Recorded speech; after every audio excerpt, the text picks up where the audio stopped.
Hey guys, this is Cam315. I am back at it with another video for you guys. Sorry for this video getting out late. I actually freaking totally forgot that Batwoman came out yesterday, so I watched it actually this morning.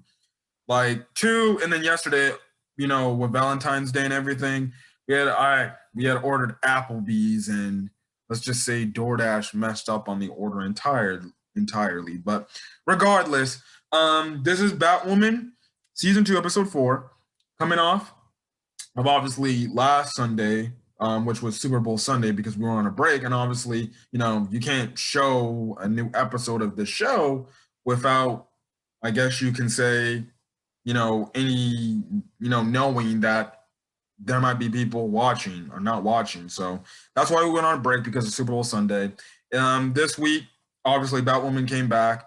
And what I thought was a pretty solid episode today. I mean, a pretty solid episode, last night. It really dove a lot of, I guess you can say, especially in the Ryan storyline, really hit home about really looking for someone and how should you take the approach of looking for someone? Should you give up on them and stuff like that? Not only with the fact with the Kate thing, but as well as, like I said, in this week's storyline, which essentially dove into the more of the backstory with Ryan, as well as explaining like what really is, looking for someone. What is real? Who can you like really consider? Who's a lost cause and who is, stuff like that. And also the aspect of the person who may be lost, who is, will there be somebody that will come for you and stuff like that. Which I thought the message in this episode was pretty freaking good. Now the episode essentially starts off with the false face society and making more of that snake bite drug with the fear toxin and stuff like that. We see how somebody, like, I guess you can say, trips out because of it and everything. So yeah. The more interesting too is, which I've been wondering if they're going to bring this back. I haven't really talked much about it, but it seems like they're going to start bringing that gunshot wound in Ryan's. I'm guessing it's her left shoulder. Back in the storyline, because she was driving and it clearly there was a part in the start of the episode when she was driving, clearly you could see that the gunshot was affecting her. And there was a few times in this episode she was holding that area of her chest. So, okay, I like the fact that so far the writers have not dropped it, because I was really starting to be like, okay, are they going to bring this gunshot wound back, or are they just going to act like nothing happened? But they're making it known like, okay, yeah, this issue's becoming a thing and it's starting to probably affect her body to where it's just becoming more painful. Again, she's gonna have to be more blunt telling Luke and Mary about this, but I feel like, excuse me, what's going to happen is it's going to come to a situation where she might be in a life or death situation because she didn't tell nobody about it and stuff like that. Now, after she takes care of this, she runs into this little boy, and she's doing this as her Batwoman persona. She runs into this little boy who's like, "Hey, can you find my brother? His name's Kevin, and he's been gone for like 2 months and everything," which is essentially the main storyline of this episode. I would say the least known storyline, which is the third little storyline, is the fact of what Jacob Kane was doing.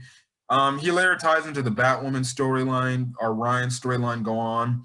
But we find out that Jacob holds a press conference essentially offering, like, I think they said it was either $1 million or $1 billion award for people who gives info about, obviously his daughter, Kate, and where or who could have taken her and stuff like that, which we find out is like one of the largest rewards, or if not, it is the largest reward Gotham has ever given, which I'm like, gosh, I'm like, Jesus, you could use that $1 billion for somewhere else. You're going to give it to somebody if they can just tell you information on your daughter who's missing. But then again, it gets the incentive for people to actually go out there and be like, I need to look up my information and stuff like that. So, yeah, anyways, we do see another discussion between Luke and Mary talking about the whole Kate Kane, is she dead, is she not, and stuff like that. Look, it's the same stance. Which we see later on in the episode that Mary is actually moving into Kate's apartment or Kate's house, essentially because it's a way to, I guess you can say, cope with the fact that she's gone essentially. But it's still kind of an interesting plot line.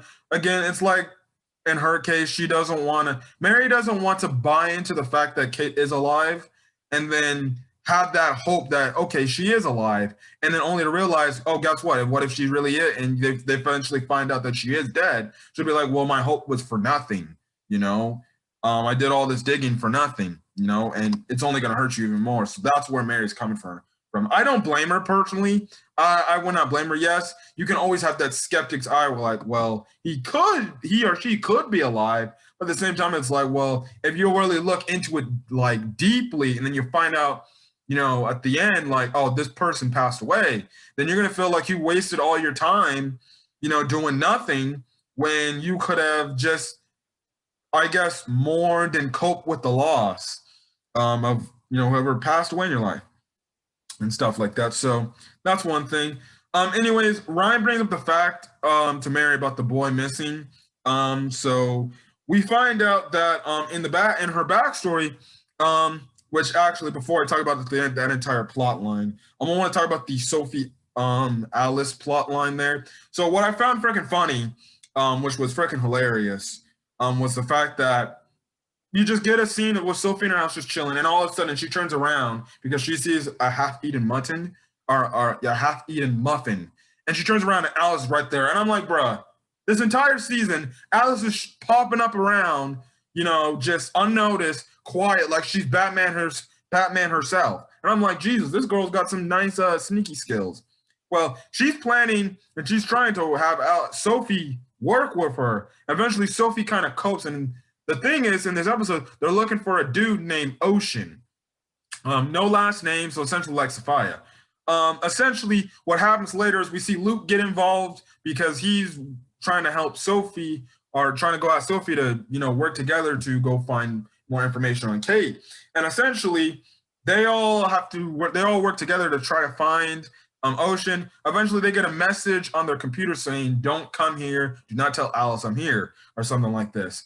So what Sophie does eventually goes to this house, you know, gets attacked by this girl, and then eventually Alice comes in, and she's like, I thought I could trust you and everything. So, yeah, listen, I'm only doing this to find Kate so I can kill her, which we know her thing is she wants to kill Kate. She has no sympathy for Kate anymore after what happened in season 1 with the fact that Kate, well, to her, betrayed her and stuff like that. So yeah, another thing I did find funny in the whole starting point of these Alice, Sophie, you know, little, I guess, cooperation is, I don't know if it's just me, but again, Sophie kind of gets another jab shot taken at her for, like, I guess, not being there for Kate and not explaining or saying her true feelings for Kate. Because freaking Alice makes a freaking funny comment. She's like, well, it's not my fault you were sharing spit with somebody. I was like, damn. I was like, man, people are roasting freaking Sophie on this whole Kate Kane stuff. They're calling her out on her BS. They're like, oh, now you want to freaking go find Kate Kane, but you know, after everything that's happened to you guys and you rejected her and stuff like that. So okay, now yeah, I find it hilarious that people are just taking jabs at her now. I always did believe in season 1, you know, I understand, like, yeah, she had to do what she wanted to do for her career, but at the same time, you should have stand up for somebody you care about, somebody you love, and say, this isn't right. Who cares if we're, you know, lesbian, you know? We're still the same old people working for your same old organization. So, yeah, that was pretty funny. And then the end of the episode, which is the cliffhanger of the episode, essentially shows Alice, she gets this room key that said, you know, room 11. So yeah, and then she also has this note that says, like, drop off the goods at like 5 p.m. tomorrow at the hotel. And she looks at this picture, and she sees this picture of this guy who she then we see his quick little flashback where this guy and her, when she was essentially Beth before she became Alice, you know, we saw this guy who apparently, I'm guessing, is Ocean. This guy might be Ocean. They don't say it's Ocean. We just hear Sophia in the background say, hey, Ocean, do this for me, or something like that. And he just looks up and stuff like that. And it seems like we're led to be inclined that this guy who's apparently Ocean and Alice they had some sort of relationship on this island, on Sophia's island. We don't know if it was some sort of training relationship, some teacher-student relationship, or we don't even know if it's some sort of romance type of freaking, relationship going on here. That could be the case. It could be the case that 9 out of 10 times is probably the fact that it's probably a romance angle. And if this is Ocean, that means she's probably gonna have to kill, I guess, the person she loved. Um, that's how the scene gave it off there. Like it looked like she had feelings for him.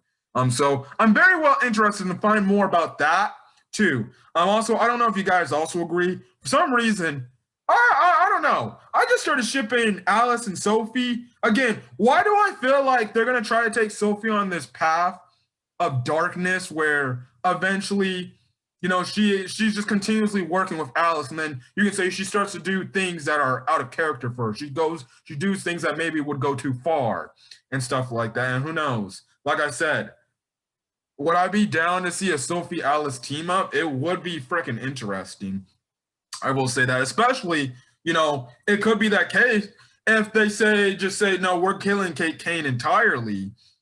You can make that a storyline where Sophie, who is one of the few people looking so damn hard, can find out, oh, I did all this looking, for nothing. And she go down a dark path where she goes insane and she starts working alongside Alice because she can't get over the fact that Kate died and stuff like that. And maybe that could, maybe spiral into some sort of relationship with Alice if they want to go that route.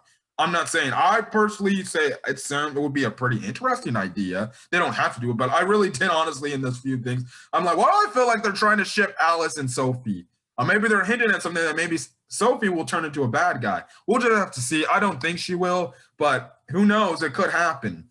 But anyways, the main storyline of this episode revolving around Ryan is the fact that the whole child trafficking, candy lady type of thing, and also Ryan looking for this boy named Kevin. So like I said earlier in the review, this little other black kid, this little kid is like, yeah, my brother Kevin has been missing for 2 months. I'm trying to find him and stuff like that. And the reason why Ryan's so gung-ho of trying to find this person, we find out that she was essentially put in the same situation. The fact that she was a kid, for when we find out, we go have a flashback, we find out she was a foster kid and everything, and she was really into comic books when she was younger. And this one time she goes by to this comic book store, and essentially, this lady that gives a very ominous, weird vibe is like, would you like some candy, honey? And stuff like that. And Ryan's obviously picking up the fact like, this is not right. She's like, no, I'm good, and stuff like that. And she's like, oh, well, I was just coming over just to drop some comic books and everything. And, because Ryan's very intrigued with comic books, she tries to look in and she's like, and at first the lady's like, would you care to look in, try to find some comic books that you would like to have? And Ryan at first is like, no, I'm good, and stuff like that. But then, eventually Ryan gets essentially, I guess you could say not seduced, but tempted, and she looks into it, and then we find out, oh, guess what? The crazy candy lady is a really crazy lady. And she essentially, slams the door on Ryan and essentially holds her hostage and locks her up. Now, it's just me. I'm being a little nitpicky here. I don't know how old Ryan was at this party. It looked like she was 12 or 13 at this time. She was old enough to know, like, to pick up on signs, because listen, kids, they're smart. Kids are smart. And two, you're always taught from the very beginning, do not trust strangers. Now, one, I don't know why the foster home is just letting the kids walk around the neighborhood, especially since it's fucking Gotham, around out of nowhere. So I don't know why she wasn't supervised by, a foster caretaker. Two, what the hell, Ryan, was that? I'm sorry. I'm more led. I know it's an intrigue. Yes, it's a kid, and yes, if they're intrigued in something, they're gonna look into something because they're curious. But at the same time, if you have a lady who's freaking just like, would you like some candy? And she's saying it in such a very ominous, weird way. You would think Yeah, I think I'm going to get out of here and go back to the foster home before she captures me or something like that. Again, that's just a nitpick. Personally, if you ask me, it's like, dog, come on, you can't be that stupid. You literally not too long ago, rejected her option for having a candy, and you already somewhat probably picked up on the fact this lady's creepy and there's something wrong with this lady. Why the hell would you be intrigued to look and go and be like, actually, I'll go freaking check out the comics you might have? I will say to the writer's credit, that was kind of a dumbass, stupid move. I don't understand that. I'll say on that writing standpoint, that makes no fucking sense. Like, if you're smart enough to pick up the fact that, yeah, don't trust the candy lady in terms of handing out free candy. Oh, but it's a fucking comic book. Yeah, let's go up in there and see somebody. And then guess what? She ended up getting her ass caught. It's essentially like somebody saying, "Oh, would you like would you like some I don't know, some food? Oh yeah, hey, I'm handing out free PS5s actually because I freaking was buying them all over the place, and I'm just handing them out to be generous." And then you want a PS5 desperately, you look in there and then you get your ass captured. That's just I would say that's my only critique of the episode or slash nitpick. It's more like a nitpick. That's just me, but okay, whatever. She's a kid, and we find out that this crazy lady is holding Ryan hostage, a young Ryan hostage, and everything. And essentially, the thing is, where it comes to the fact that there ain't gonna be nobody that's gonna come here for you, and there's nobody that will be there to save you. And the whole thing, she runs it by the jelly bean. And the thing is with the jelly bean, she's like, every day I'm gonna take one jelly bean to prove a point that no one's coming to save you and stuff like that. Again, we later find out she's like a child trafficker, essentially. She takes kids off the streets and then she later sells them off to these gangs to become in the gang stuff, which explains morally of the reason why Ryan ended up into that type of lifestyle and everything. And we see this whole, after I'm guessing a few days, weeks pass, we see these, people, this like, I guess you can say, these community people who are looking for someone, a girl. Ryan sees like, they'll come and look for me and stuff like that, and everything. And the funny part, even before that, the crazy lady comes up to take another jelly bean. And she's like, "Oh, I read the newspaper. Look at this. Batman stopped the Joker. It's too bad he's not gonna come to save your ass." Essentially, which was kind of messed up in my opinion. It goes to show you that there are people out there. Child traffickers are fucking crazy. Like those people. This lady in this episode, wonderful job from her performance acting in this episode. But people like that are like that in real life. There are people in real life like that will pick people off the street, hold them hostage against their will, and say all this crazy stuff and do all these things and abuse them and all sorts of stuff like that. And freaking do it to just break you. And that's the reason why she was doing it. She was trying to break Ryan to make her give in to her, type of thing. Again, credit to Ryan for not breaking and stuff like that. But, at the same time, it's like you can envision in her position is like, well, is there going to be someone that is going to save me? Especially after these community members in Gotham came over and asked this lady, like, yeah, we're looking for a girl, but oh, wait, she's white, which is totally not the description Ryan thought it was. Ryan thought, they were looking for her and stuff like that. And Ryan took it as, well, it seems like, I'm guessing they're not going to look for me. Now, if you don't want to play the race card and, some people are going to take issues with it. Again, I'm a black person, African-American myself. I will say this, I'm just going to put it like this.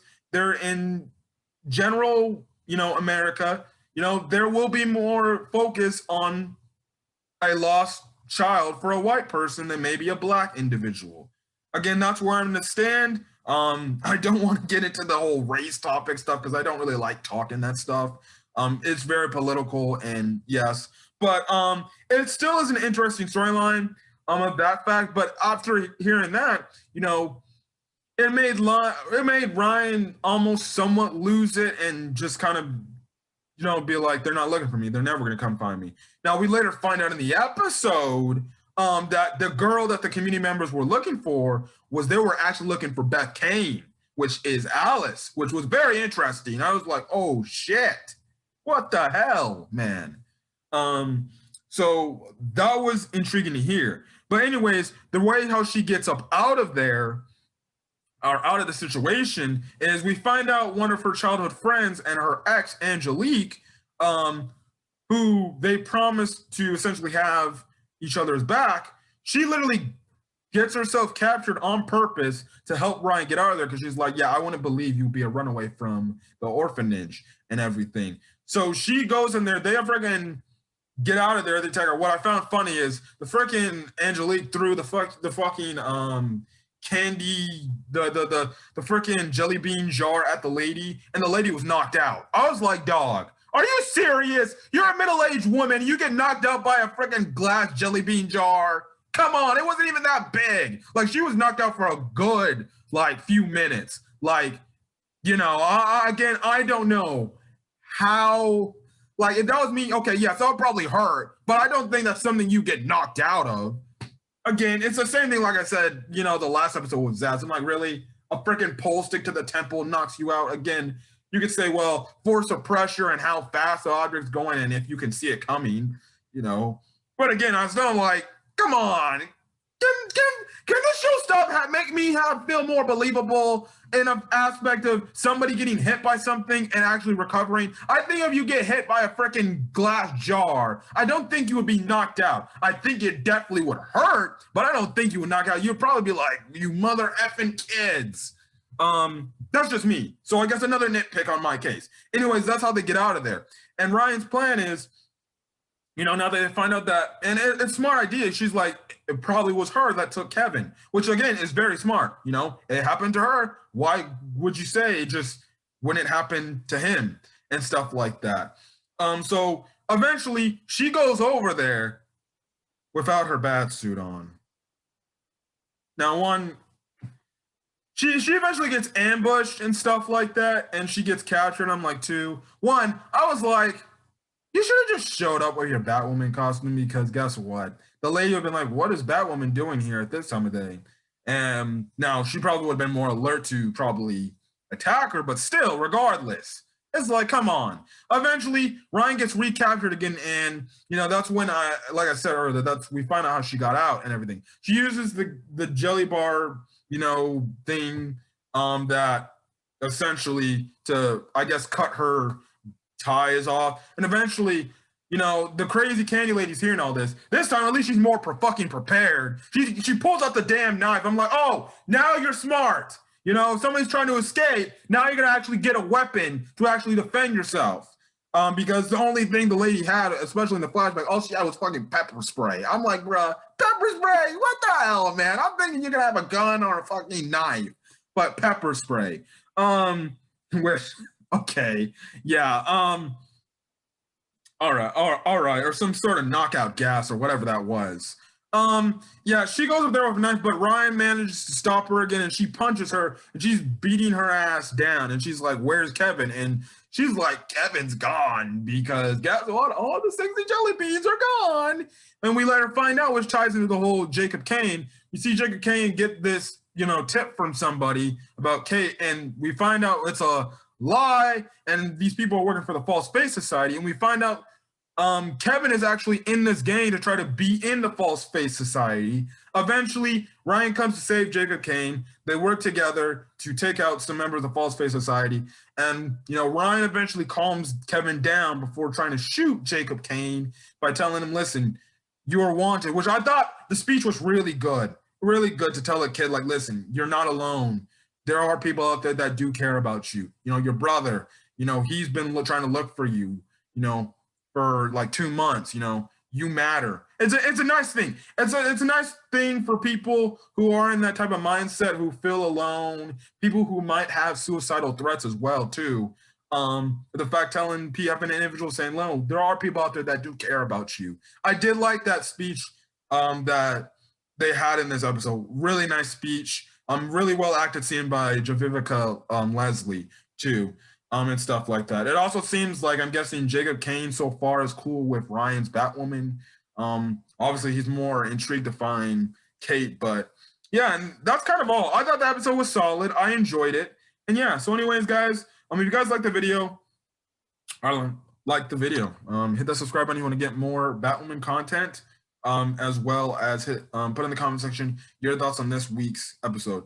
I said I was going to do a Black Lightning review. Black Lightning does come out tonight. Maybe I'll probably do a Black Lightning season 4 episode 2 review with a little bit of episode 1. I forgot that it was actually came out last week, so I'll probably do that, and that'll probably go up tomorrow morning. But other than that, that's all I gotta say. So till then, guys, I'm gonna get out of here. Hopefully you guys have a great rest of your day, and I'll see you guys on the next video. Peace.